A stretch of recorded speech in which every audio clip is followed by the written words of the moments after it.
गौर से सुनिए दोस्तों, क्या आपने कभी खुद से यह सवाल किया है कि अगर आपका मन आपका गुलाम बन जाए तो आप क्या नहीं कर सकते?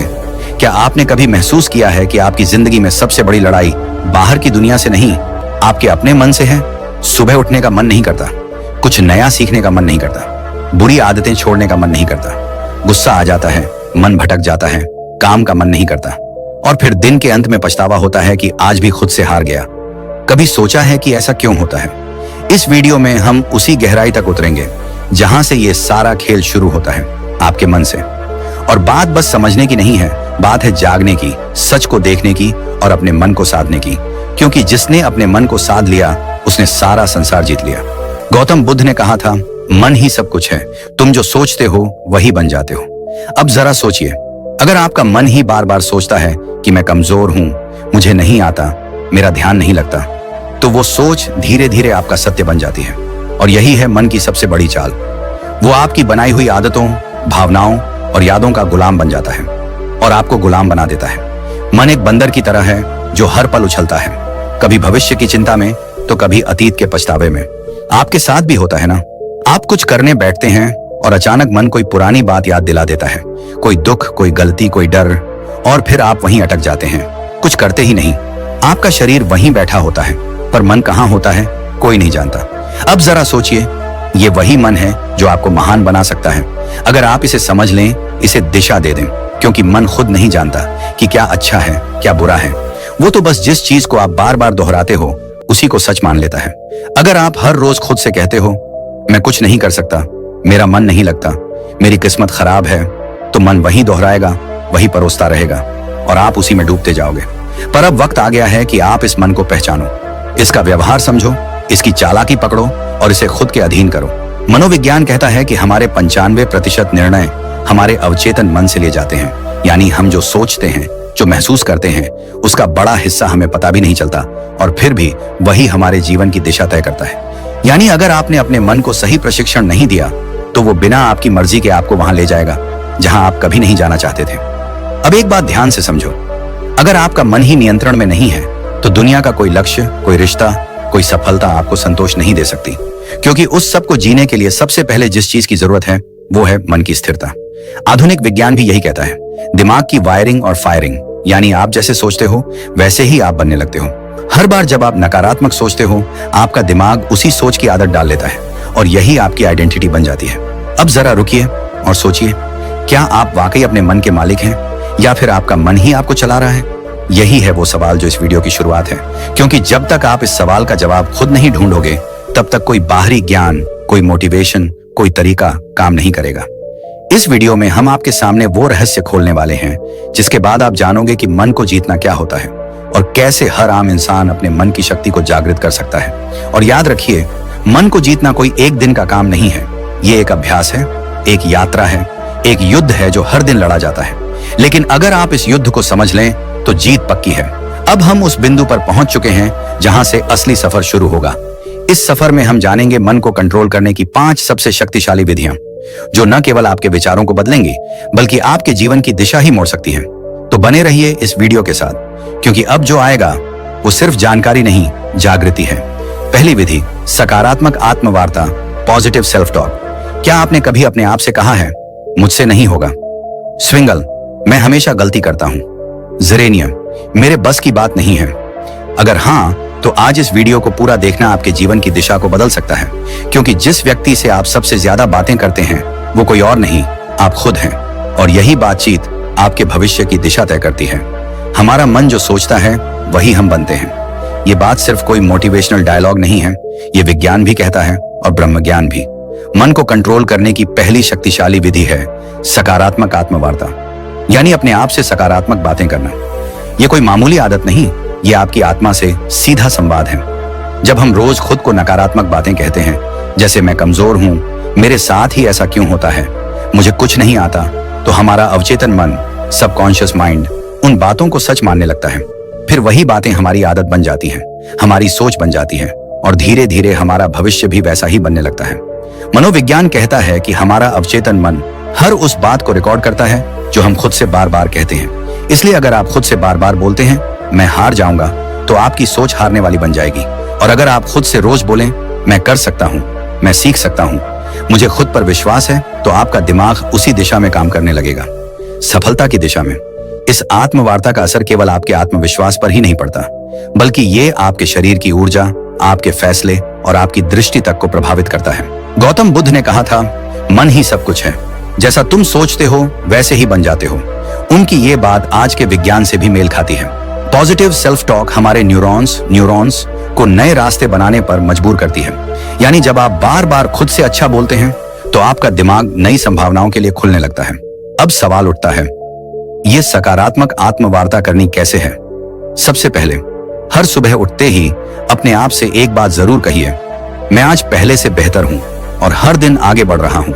ये छोटे छोटे वाक्य आपके दिन की दिशा तय करते हैं। दूसरा, जब भी कोई काम मुश्किल लगे तो खुद से ये मत कहो कि मुझसे नहीं होगा, बल्कि कहो ये चुनौती है और मैं इसे सीखने का मौका मानता हूं। इस सोच से आपका डर छंटने लगता है। तीसरा, अगर आप किसी गलती को लेकर खुद को कोसते हो तो उसी समय खुद से कहो, मैं सीखने वाला हूं, गलती मेरी पहचान नहीं है। ये आत्म स्वीकृति आपके मन को बोझ से मुक्त करती है। दुनिया में कोई भी सफलता तब तक नहीं आती जब तक आप खुद पर विश्वास करना नहीं सीखते, और यह विश्वास तब पैदा होता है जब आप खुद से बात करना शुरू करते हैं, सकारात्मक ढंग से। अब यहाँ एक बात और समझना बेहद जरूरी है। सकारात्मक आत्मवार्ता का मतलब ये नहीं कि आप हर हाल में खुद से झूठ बोलें, बल्कि इसका अर्थ है अपने अंदर की सच्चाई को देखना, समझना और उसे उन्नत दिशा में मोड़ना। अगर आप किसी कमजोरी को पहचानते हैं तो खुद से कहिए, हाँ ये मेरी कमी है, लेकिन मैं इसे सुधार सकता हूँ। बस यही सोच आपको हर दिन एक नए स्तर पर ले जाएगी। इस आदत को अपनाने के लिए आप एक छोटा सा अभ्यास कर सकते हैं। रोज रात को सोने से पहले अपने आप से 3 सकारात्मक बातें बोलिए, जैसे आज मैंने खुद पर काम किया, मैं आगे बढ़ रहा हूं, मुझे खुद से प्यार है। ये बातें छोटी लगती हैं, लेकिन यही छोटी बातें आपके अंदर की जंग को जीतने में मदद करती हैं। बुद्ध कहते हैं, खुशी हमारे अपने विचारों पर निर्भर करती है। तो अगर आपके विचार आपके खुद के बारे में नकारात्मक होंगे तो आपके जीवन का हर कोना दुखी लगेगा। लेकिन अगर आप अपने अंदर सकारात्मक ऊर्जा भरते हो तो मुश्किलें भी साधारण लगने लगती हैं। अब ध्यान दीजिए, यह तो सिर्फ पहली विधि थी, मन को नियंत्रित करने की शुरुआत। इस यात्रा में आगे और भी गहराई है, और अब हम प्रवेश करेंगे दूसरी विधि में, जो आपके मन को स्थिरता और गहराई प्रदान करेगी, ताकि आप न केवल सोचें सकारात्मक, बल्कि महसूस करें आत्मिक शक्ति। दूसरी विधि, लक्ष्य निर्धारण, गोल सेटिंग। क्या आपने कभी सोचा है कि मन भटकता क्यों है? क्यों हम अक्सर एक काम शुरू तो करते हैं लेकिन बीच में ही छोड़ देते हैं? क्यों हमारा मन कभी अतीत की यादों में उलझा रहता है तो कभी भविष्य की चिंता में खोया रहता है? इसके पीछे एक गहरी वजह है, अस्पष्टता। मन को दिशा तब मिलती है जब उसे पता हो कि उसे जाना कहाँ है, और जब यह दिशा नहीं होती तो मन बिल्कुल उस घोड़े की तरह होता है जो खुली जमीन में बेतहाशा दौड़ रहा हो, बिना किसी मंजिल के। इसलिए मन को नियंत्रित करने की दूसरी शक्तिशाली विधि है लक्ष्य निर्धारण। जी हाँ, स्पष्ट, यथार्थवादी और प्रेरणादायक लक्ष्य। जिस इंसान ने अपने जीवन का उद्देश्य तय कर लिया, उसका मन खुद ब खुद अनुशासित हो जाता है। गौतम बुद्ध ने एक बार कहा था, यदि कोई व्यक्ति एक बाण को निशाने पर चलाता है तो पहले वह जानता है कि निशाना कहाँ है। उसी प्रकार जीवन को सही दिशा में ले जाने के लिए मनुष्य को पहले अपने लक्ष्य को जानना चाहिए। यह बात सिर्फ बौद्ध दर्शन में नहीं, बल्कि आधुनिक मनोविज्ञान में भी साफ साफ कही जाती है। मनोवैज्ञानिक कहते हैं कि जब आप स्पष्ट लक्ष्य बनाते हैं तो आपका मस्तिष्क एक केंद्र बिंदु ढूंढ लेता है। यह केंद्र बिंदु दिमाग को एक ही दिशा में सोचने, योजना बनाने और मेहनत करने के लिए प्रेरित करता है। जिस तरह से जीपीएस लोकेशन डाले बिना रास्ता नहीं दिखाता, उसी तरह लक्ष्य के बिना आपका मन आपको कहीं नहीं ले जाएगा, या फिर किसी ऐसी जगह पहुंचा देगा जहां आप कभी जाना ही नहीं चाहते थे। यहां पर एक महत्वपूर्ण तथ्य आता है, रेटिकुलर एक्टिवेटिंग सिस्टम, RIS। ये हमारे मस्तिष्क का एक खास सिस्टम होता है जो हमें सिर्फ उन्हीं चीजों पर ध्यान देने देता है जो हमारे लक्ष्य से जुड़ी होती हैं। उदाहरण के लिए, अगर आप सोचते हैं कि मुझे एक लेखक बनना है, तो अचानक आपको किताबें, लेखन से जुड़ी जानकारी और अवसर खुद ही दिखने लगते हैं। ये कोई जादू नहीं है, ये आपका लक्ष्य और दिमाग का आपसी तालमेल है। अब सवाल ये है, लक्ष्य कैसा होना चाहिए? कई बार लोग बहुत बड़े बड़े लक्ष्य बना लेते हैं, लेकिन वो इतने धुंधले और अनियोजित होते हैं कि दिमाग उन्हें समझ ही नहीं पाता। इसलिए पहला कदम है अपने लक्ष्य को स्पष्ट और यथार्थवादी बनाना। उदाहरण के लिए, अगर आप कहते हैं मुझे सफल बनना है, तो यह बहुत ही धुंधला लक्ष्य है। लेकिन अगर आप कहते हैं मुझे अगले 6 महीनों में एक किताब लिखनी है, या मुझे 1 साल में एक छोटा बिजनेस शुरू करना है, तो आपका दिमाग उस लक्ष्य को पकड़ पाता है। यहाँ एक और बात समझना जरूरी है, लक्ष्य केवल मस्तिष्क को दिशा ही नहीं देता, बल्कि भावनात्मक ऊर्जा भी प्रदान करता है।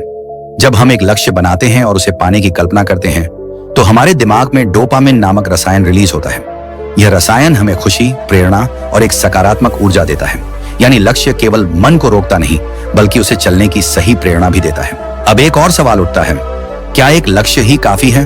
तो इसका उत्तर है नहीं। लक्ष्य का विभाजन होना चाहिए। दीर्घकालिक लॉन्ग टर्म, मध्यकालिक मिड टर्म और लघुकालिक शॉर्ट टर्म। क्योंकि जब हम एक बहुत दूर का लक्ष्य बनाते हैं और उसके बीच कोई पड़ाव नहीं रखते, तो हमारा मन थक जाता है और कहता है अभी तो बहुत दूर है, फिर कभी शुरू करेंगे। इसलिए छोटे छोटे पड़ाव होना जरूरी है, ताकि मन को हर पड़ाव पर एक संतुष्टि और प्रगति की भावना मिलती रहे। आप जब एक लक्ष्य तय करते हैं और उस पर काम करना शुरू करते हैं, तो आपका मन विकर्षणों को खुद ही ठुकराने लगता है। जैसे ही आपका ध्यान भटकता है, दिमाग आपको याद दिलाता है हमारा लक्ष्य अभी अधूरा है, और यहीं से शुरू होता है मन पर नियंत्रण। अब सोचिए, एक मन जिसने खुद को एक दिशा में बांध लिया है, वो कितनी शक्ति उत्पन्न कर सकता है। आपने देखा होगा, जब आप किसी जरूरी काम में पूरे मन से लगे होते हैं, तो आपको भूख, प्यास, थकावट कुछ भी महसूस नहीं होता। क्यों? क्योंकि लक्ष्य ने आपके मन को पूर्ण रूप से फोकस कर दिया है। यही शक्ति अगर हर दिन की आदत बन जाए, तो आपका जीवन वो रूप ले सकता है जिसकी कल्पना आपने कभी सिर्फ सपनों में की थी। आज के समय में सबसे बड़ी बीमारी क्या है? ओवर थिंकिंग, एंजाइटी, डिस्ट्रैक्शन, और इन सब का इलाज है लक्ष्य। लक्ष्य तय कर लीजिए और फिर देखिए आपका मन कैसे स्वतः अनुशासित होने लगता है। वो हर चीज जो आपका समय बर्बाद कर रही है, वो बेकार लगने लगेगी। मन बार बार आपको खींचकर आपके लक्ष्य की तरफ ले जाएगा। ये कोई चमत्कार नहीं, ये मन की दिशा बदलने की तकनीक है। अब जरा ये विचार कीजिए, अगर एक छोटा सा चुंबक लोहे की सुई को खींच सकता है, तो एक स्पष्ट और सशक्त लक्ष्य आपके मन को कितना खींच सकता है? मन जो अभी तक इधर उधर भागता फिर रहा था, वह धीरे धीरे उस चुंबक यानी